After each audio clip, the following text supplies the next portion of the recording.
Hey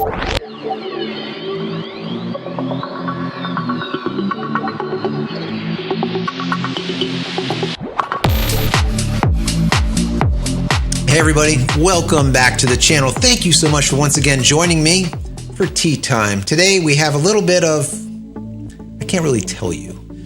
Let's just say Christmas in a cup. All right, working on a new flavor for Dark Moon teas. So good, so good. It'll be coming out right around the holidays. Anyways, I hope you're joining me with your cup of tea or maybe a cup of coffee or possibly something harder. Depends on what part of the planet you're on, as I always say. Today, we're going to be asking the question, which has a better resale value, DSLR versus mirrorless? It's a good question, a really good question. Now, I was reading a report that came out from KEH. Now, KEH is a camera company that basically buys and sells and trades camera equipment. Really nice people over there. This video is not sponsored by them, but I just read their report. It's called the Tilt Shift Report, and it's really good stuff. I remember meeting the guys over there, guys and gals of KEH. This was probably about 8-9 years ago. I interviewed them with Trevor Current. We did an interview, actually 2 interviews with them. I think it was at Photo Plus Expo. Could have been WPPI, but I think it was Photo Plus Expo in Manhattan. Anyways, really nice people. Anyways, so they put together this report. Once again, it's called the Tilt Shift Report. And what they do is they take all of the data from all of their buys, all their sales, and of course, all their trades, put them all together and come up with these awesome graphs to show where the market is going as far as new camera sales, as far as old type of used camera buy-ins, sellouts, whatever.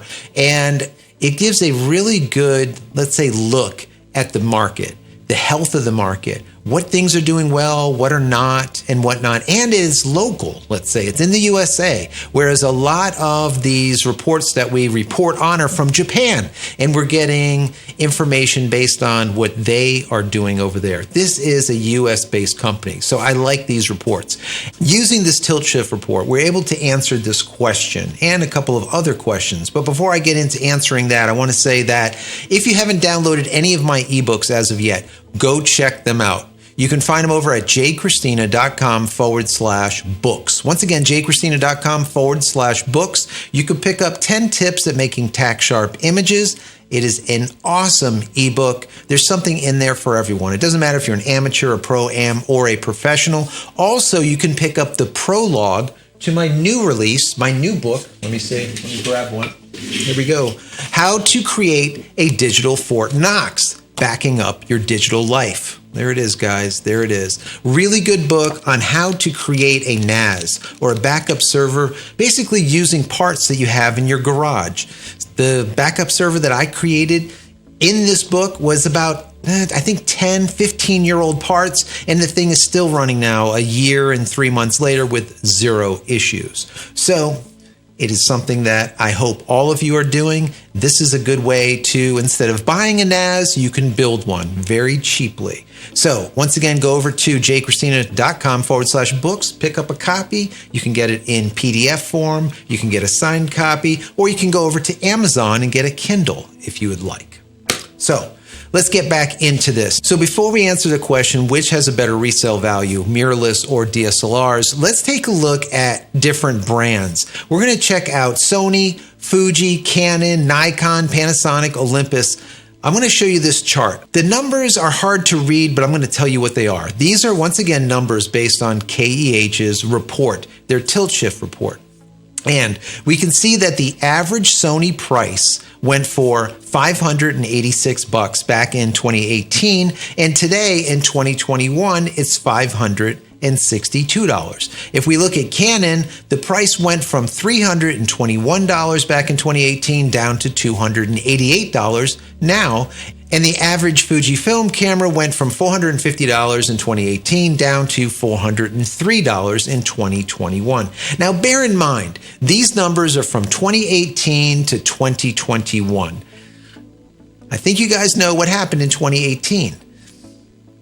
Canon, Nikon, both came out with their full-frame mirrorless cameras, right? Those are more expensive, so the chart is a little bit skewed based on that. So for example, with Canon and their EOS R series, or their EOS R, the first one, didn't come out until fourth quarter 2018. So they're only being represented by 3 years instead of 4. The same holds true with Nikon. Their Z series. Those expensive full-frame cameras didn't come out until the end of 2018, the beginning of 2019, so it's slightly skewed. But this is where things are they just don't feel good for Nikon. The bottom line is when we take a look at Sony and Canon and Nikon and FujiFilm and Olympus and Panasonic and we put them all together, Nikon still experiences the worst decline out of all of them. Okay, now this is due in part to the discontinuation of their 1 series or the CX sensor or whatnot. Yes, it is. But a major factor is that the perceived value of Nikon's equipment has tanked over the recent years, because even the numbers that we get out of Japan, those numbers show that Nikon is most of the time not even on the list because they're so low as far as sales go. So I hope that in the next generation Z series that come out, the Z9, all of the new equipment that comes out for Nikon, it really bumps them back up, because they've been having a hard couple of years. So let's get to the reason why you clicked on this video, and that is, which has the best resale value, DSLRs or mirrorless? And let me pull up this chart. We're going to start out with buys. This is camera purchasing, and we'll get into resale in just a second. When we look at the average body buy price, according to the folks over at KEH, mirrorless bodies experienced a 14.6% drop in value from 2018 to 2021, whereas DSLRs in the exact same time frame, once again 2018 to 2021, only experienced an 11.1% drop. Not bad, they're holding up. But now if we look at the actual resale and the resale value, the average body sell price, which is the most important, if we take a look at this chart, we can see between 2018 and 2021, mirrorless cameras on average dropped 12.6%, while during the same time frame, DSLRs only dropped 2.2%. That's 12.6 versus 2.2. Bear in mind, of course, DSLRs are cheaper, right? So the percentage is going to be less, but that is a drastic difference. So in 4 years, if you have a camera that was 4 years old, when you go to sell it now in 2021, it's only 2.2% less than what you would have got for that same camera 4 years ago. Whereas if you have a mirrorless that's 4 years old, it's 12.6% less. That is major. That is a big difference. So what does all this mean? What does it mean? Well, clearly the demand for DSLRs is still higher than the demand for mirrorless cameras. Facts be told, that's what KEH's tilt shift report shows us. So why is this the case? What do we think the reason is behind this? And this is where everyone, I think, is going to have different answers to this. There's going to be numerous answers. To probably the number of people that watch this video, they'll come up with a different reason. You know, for me, I'll give you my thoughts. I think that DSLRs are cheaper than mirrorless, number one, and in most cases, as good for the majority of photographers in the market anyways. It's very hard to say that, oh, I have to buy a mirrorless camera over a DSLR because the mirrorless is so much better. Yes, there's things that are better, but how much better? And how much more do you have to spend for that little bit of better? All right? So, once again, I think the majority of photographers can use DSLRs today in 2021 without any problem. For me, the 1DX and the 5D Mark IV, those are like the workhorses still. Now that will change most likely when an R1 comes out, but we're still holding off. So the other reason I think that DSLRs are beating out mirrorless when it comes to resale value is just simply that the global market has been tanking. We've seen chip shortages, we've seen job loss, we've seen a reduction of expendable income. People can't afford to buy these mirrorless cameras.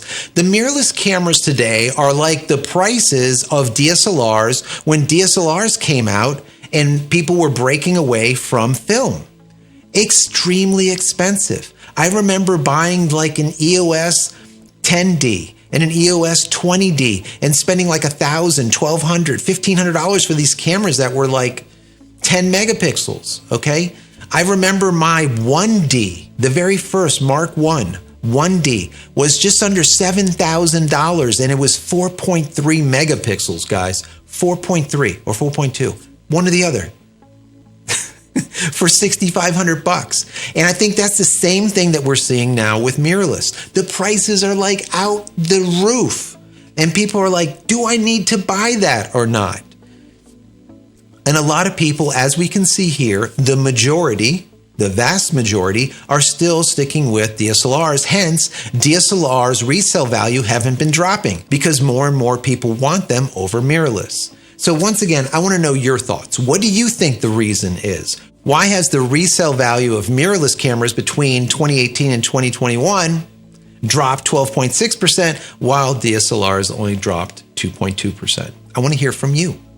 In the comment area below, let's have this discussion. And after talking down here, head over to our creative Discord server that we created for you and me. We're just hanging out over there. There's hundreds and hundreds and hundreds of photographers, videographers, tech heads, all hanging out, shooting it, so to speak. All right? Go over to community.JCristina.com. Also, if you enjoyed this content, even a little bit, just even in the least, give it a thumbs up. That'll be just unbelievably helpful. We need all the help that we can get these days because YouTube is not helping us. All right?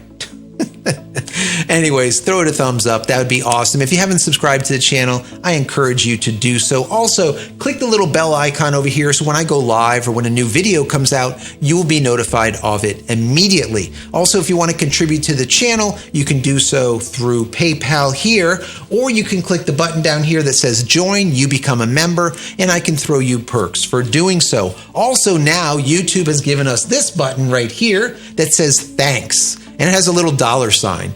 That $sign means I don't know what, but it means something like they're going to give us the majority of the money that you provide, supposedly. So if you give $1 or $2, supposedly we're going to take the lion's share of it, which is great. I encourage you to give $1 or $2 to your creatives out there that you like watching their videos every week. Anyways, finally, head over to my website, JCristina.com, where you can find all the photography tools that I've invented for you and me over the years. And hopefully there's something there that you might like. And if there is, please pick it up and support me and my family. And for getting to the end of this nonsense, use promo code YT20 at checkout. Once again, promo code YT20 at checkout. You're going to get 20% off everything in your shopping cart. Not one thing, everything. Once again, promo code YT20, JCristina.com. That's it. Many blessings to each and every one of you. We'll see you in the next vlog. Stay safe and stay healthy.